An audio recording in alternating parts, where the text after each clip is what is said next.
Alright, Shalom. We're the Hebrew Israelites coming out here week in and week out to prophesy the downfall of your beloved country, or America, known as Babylon according to the Bible, and Edom, which is a so-called white man. According to the Bible, he's known as Edom or Esau, which means wasted away, okay, or red.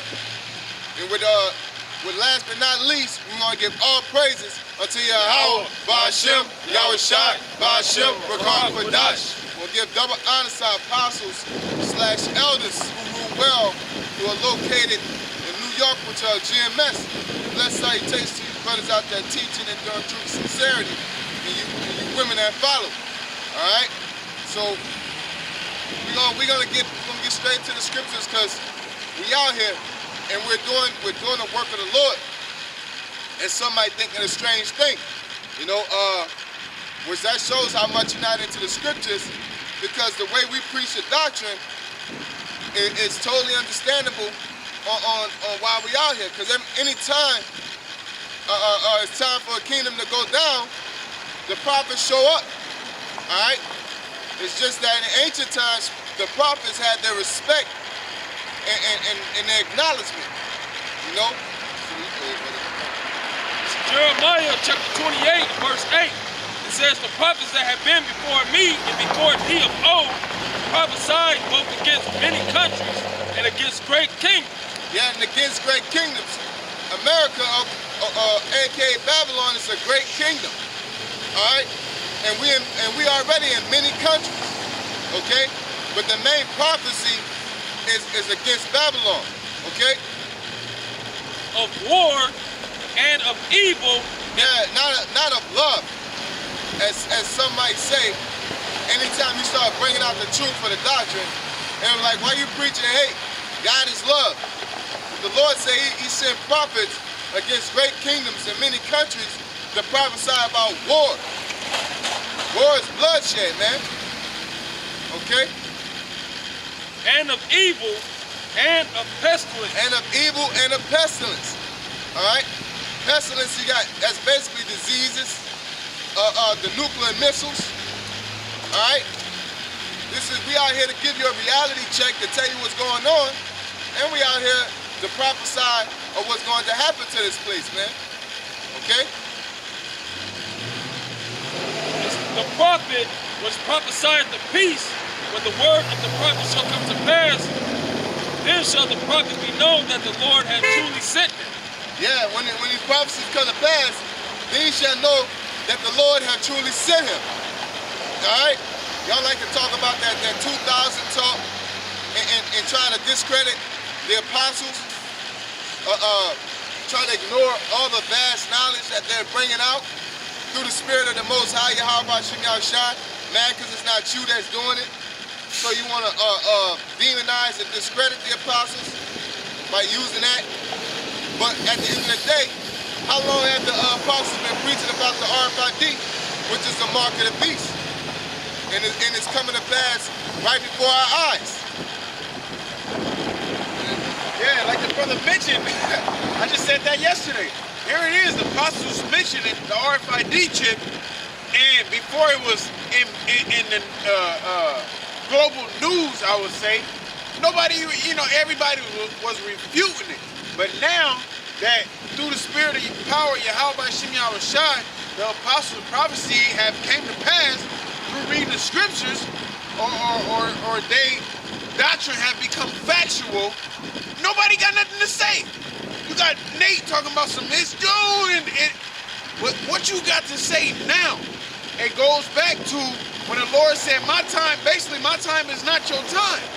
You know what I'm saying? Our whole job is like the brother brought out. He wanted to start with Jeremiah 28:8. Our whole job is to prophesy the downfall of America. We do that, the Lord do his work. He brings things to pass. We mention those things through the scriptures, man. That's what it is. Nobody had nothing to say, okay, when they started bringing out the chip more and more. And it seemed like it's becoming daily news, man. All right, it's becoming daily news. It's not oh, look, we got it. You check us out. It's not that, man. All glory go to YAHAWASHI. All right, but y'all niggas out there try to refute the apostles and the elders of Great Millstone doctrine of the RFID chip being a mark of the beast. Y'all try to refute that as to gain in more members, okay? Or seem more knowledgeable, seem more credible, all right? Because they talked about the incredulity, right? They talk about the incredulity. If I can get that scripture right quick, Bible 9, I get it right back. I get it right. Because they talked about the incredulity. That's no credit given, man. All right? It's not like, it's hella funny, though. It's not like, oh, we come out here every week because the apostle said, no, that's the format. The Lord said, go on the highways and byways. When this camp first started, nigga, we used to come out here 3-4 days a week, man. All right? Then brothers, you know, we had to end up getting jobs and shit like that. But it wasn't like the apostle was like, hey, only once a week. That's only, no, ain't no limit to the spirituality, man. Everything is based off of the spirit, man. All right? The Lord put the spirit on us to come out here 3 days a week, 4 days a week, man. That's the spirit that the Lord had put upon us. We couldn't fight it because we was out here ready. All right? Scriptures, signs, all of that, man. I got the, before we get that precept that the brother got here, I want to get the definition from etymology.com of the word incredulity. It's disbelieving frame of mind. Ooh, frame of mind. If you're paying attention to the video that's coming out now, it's all about the mentality. All right, because that's what's going to strengthen you in these times that's coming. Because your mentality is based off of your spirit. The brother always bring out about fight and flight, man. All right, you get banged up, and they give you that shot of adrenaline. It's up to your spirit whether it fight or flight, whether you keep living or you die, man. It comes back to that mind frame. It comes back to that, man. Based off how much faith you got in YAHAWASHI. All right? How much work you're putting in towards YAHAWASHI. Where's your energy going, man? It says unbelief or unbelieving. Yeah, and Salaki, I want to say this because what's going on now? They don't want to believe in the signs. They don't want to believe in the chariot, which is they're talking about they questioning the chariot, they questioning the 12 tribe sign, they questioning the RFID chip. All right, the scriptures say I want y'all to hold it when it talks about doting about with questions. You know what I'm saying? Gendering strife. You always trying to challenge it. You always trying to challenge it and see. You know what I'm saying? Say, oh, how we know? I seen a guy talking about the word Alashaja doesn't mean terrible power. That you got prophesy with your head being covered, or you always want to debate. You know what I'm saying? Matter of fact, I want to get it real quick. No, not that one.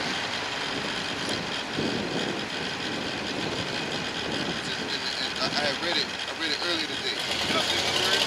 When you look up into that definition of doting, it's a sickness of the mind. So it goes right back to that definition, the mind frame. Where's your mind at? A lot of people are sick in the mind, man. They haven't been healed, and they never will be healed unless YAHAWASHI allowed them to understand the scriptures, man. That's the only way to be healed with your mindset. All right?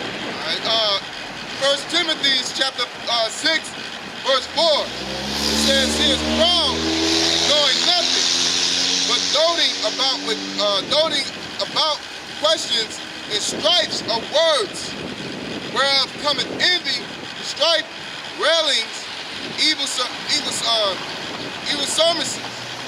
perverse disputings of men of corrupt minds, and destitute of truth, supposing that gain is godliness. From such withdraw thyself. You know, so basically you want to argue, you want to debate all the time, man.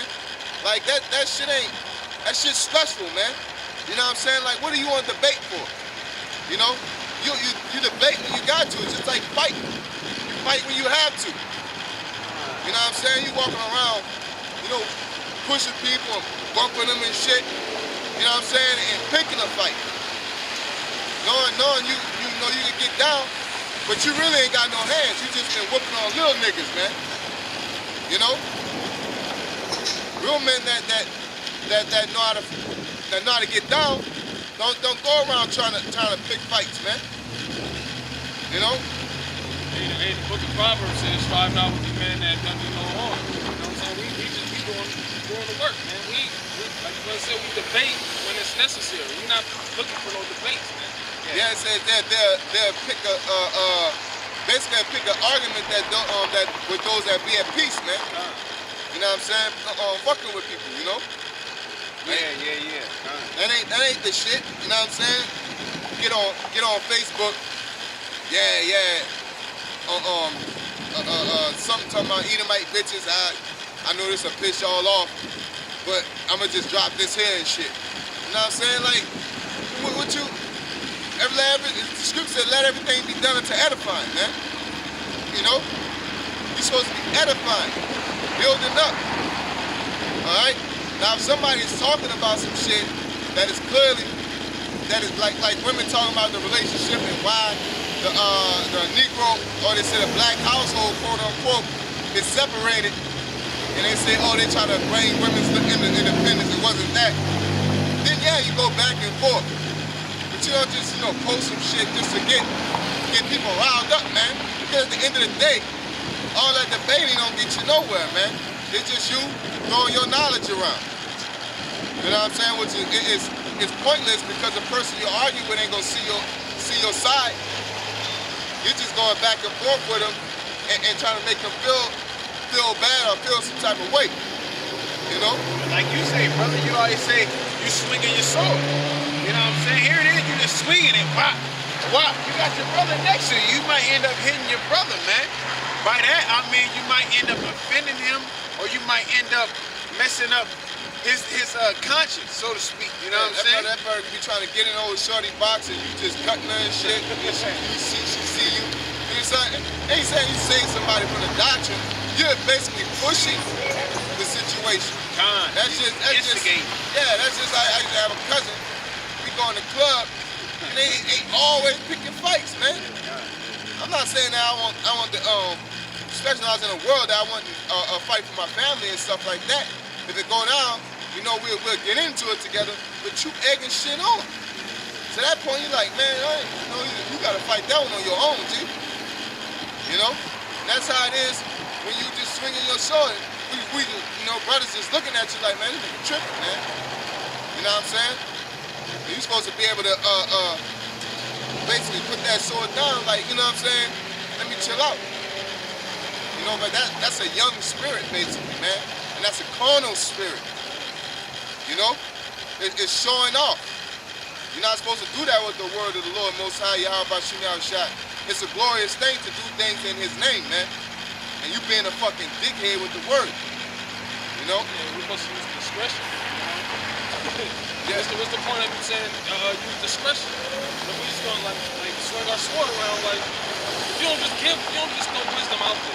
Yeah, YAHAWASHI ain't start fights. Yeah. You know what I'm saying? What you said? Walk up to the Pharisees. Now I'm the king. You know what I'm saying? And do something like he knew it. He knew the prophecies, you know what I'm saying? Oh, y'all gonna die. Y'all gonna come back. Debate me on this. What's up? Where your scriptures at? 9 o'clock. Meet me at the town square. We can debate this. If YAHAWASHI ain't do that, none of the disciples did that. So why should that reflect in your actions, man? This is 1 Peter 2:21. It says, for even hereunto were ye called, because our Mashiach also suffered for us, leaving us an example that ye should follow his steps. Yeah, YAHAWASHI left us an example. He wore his beard. He preached on the highways and byways. He preached in buildings also, but he went on the highways and byways, man, because he went to the publicans and the sinners. That's just through the Spirit is bringing that up, that people feel like you should go to church and be in church, and yeah, you should go to church. You should go to church. God wants you to go to church. Everybody in church already, supposedly, if you believe church is where it's at, that means you believe God is there. Everybody there is already there. God. You know? That's like, you know,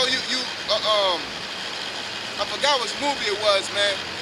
But they had a guy that basically was saving people and gathering them one by one and bringing them into the safe house. You know, these people are accepting to go to the safe house. You basically got in the safe house and seen everybody there, and you want to teach everybody about the safe house while they're in the safe house. They're already there. You know, they're already there. That's what there's a term called preaching to the choir. You know, like you act like you're going somewhere with your doctrine, and they ain't doing nothing but basically talking to yourself because they believe the same thing you believe. It's very easy to do that. They're gonna amen you. They're gonna say, yeah, I agree. But to come out here on the highways and byways, where the world is and the hatred is a difficult thing to do. But let's get back to the scriptures that we had. It's 2 Ezra 15:1. It says, "Behold, speak thou in the ears of my people the words of prophecy, which I will put in thy mouth, saith the Lord YAHAWAH, and cause them to be written in paper, for they are faithful and true. Fear not the imaginations against thee, let not the incredulity of them that trouble thee, that speak against thee. For all the unfaithful shall die in their unfaithfulness."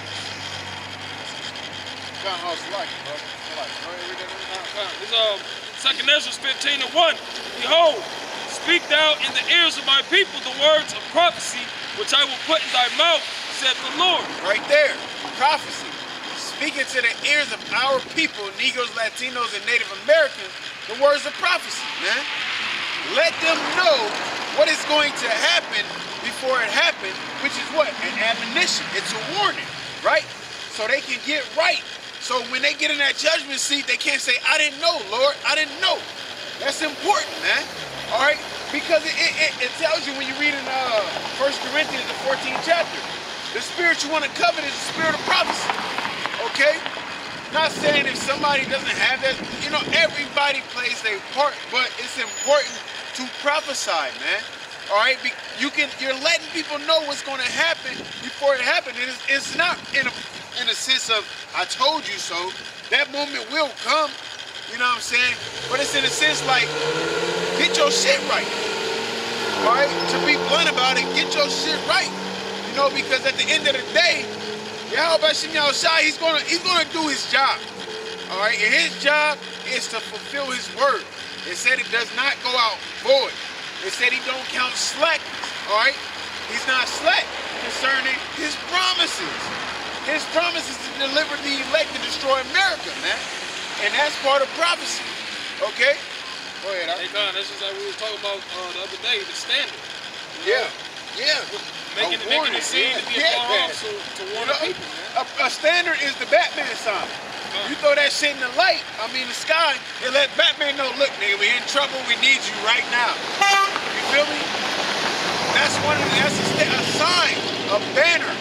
All right, a warning. Look, things are going on at this moment. We need help, man. And that's his truth.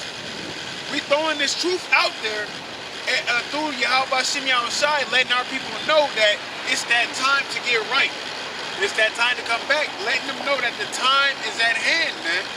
All right?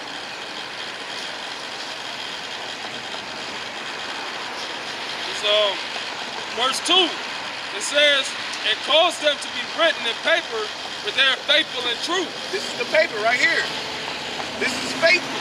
You read this, you believe in this. All right? All through the spirit of YAHAWASHI, man. That he allows you to be faithful. It said faithful and true. It goes back to John 4:23. The true worshipers, man. All right? Only the true worshipers are going to be faithful in this word. Because you got a lot of people. This is the #1 selling book. It is the #1 selling book. You know what I'm saying? I forget which brother it was, but they said, I forget it. They said the #1 selling book, but the least read. But the least read.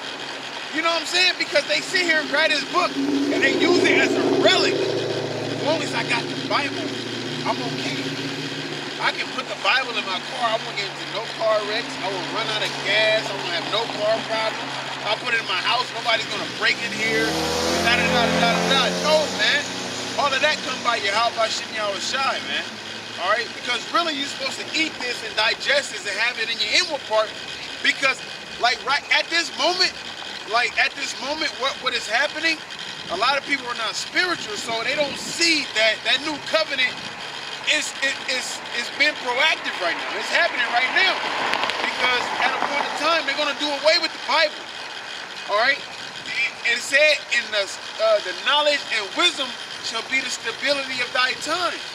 You're not going to be able to go on your phone and look up a precept of what's going on in the world.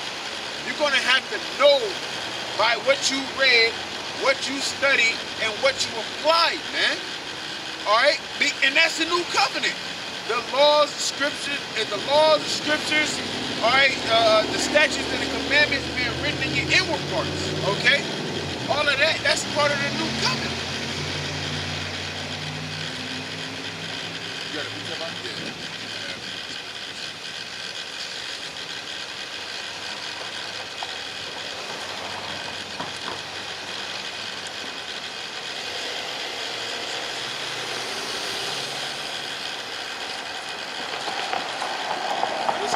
James chapter 2 and verse 17, and it says, even so faith, if it hath not works, is dead being alone. Yeah, so you have faith that the Most High exists, so you're going to get your, like the brother said, you get your nice crispy Bible from the Christian store, got your name written on the bottom, you know what I'm saying? And you just set it up on your dashboard, or you set it up in your living room, open it up, put the little bookmark down the middle, and just leave it there. You know what I'm saying? That's to believe in the Bible is faith. So the works is reading.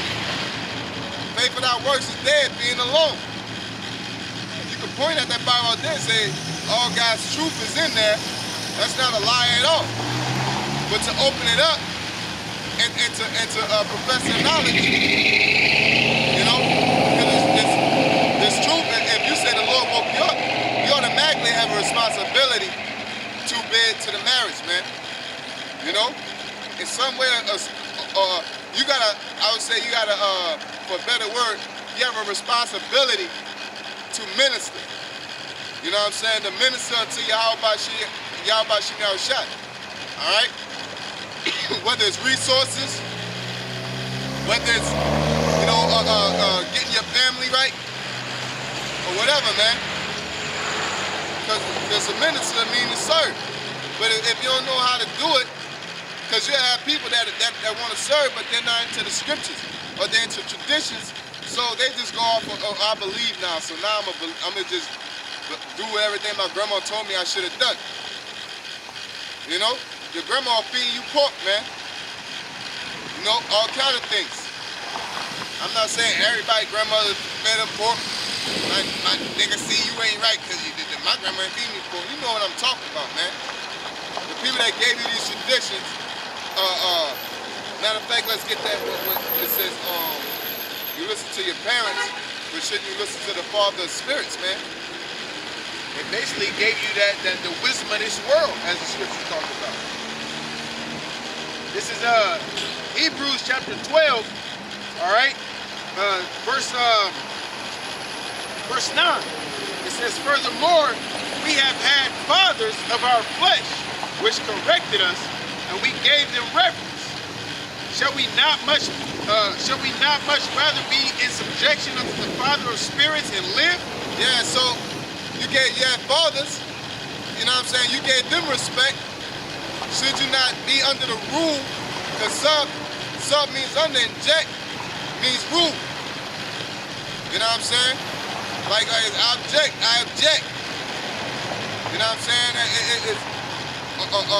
Basically that nigga out of line. You know what I'm saying? In court, they would just say, I object, Your Honor. Somebody say something, oh, he did this. I object. No, I'm not with that rule. You know? So sub means under, object. So you should be under the Father of spirits and live. So what that means, the word of the Most High, YAHAWASHI, His word is above your parents' tradition, man. Hey, because the word, I just looked it up. You know, you don't object me against the rule. I is against. Object is so you against that rule, man. All right, and that's how a lot of niggas live their lives. Okay. Yeah. Let me go ahead. All right, this is Hebrews 12:10. It says, "For they barely for a few days chasten us after their own pleasure." Yeah, go to school, get your education, brush your teeth, wash your face. Yes, ma'am. No, ma'am. Eat your veggies. You know, they're telling you now. I'm bringing out hot points of these aren't things that are wrong, but at the same time, it's what they think is right for you. What they think is right for you, not what the Most High think is right for you, man. You know? It says, "But he for our profit, that we might be partakers of his holiness." So the Most High is telling these things. This Bible is written for our profit, man. All right, it's not for his profit. He's like, oh yeah, man, that's all I wanted. You know, I like how you said my name. You know what I'm saying? Thank you for calling upon my name. That made me feel good. That's what I wanted you to do. It has no point for you, no relevance for you. Yeah, you're not eating pork. Man, that made me happy. You know, it's for us, man.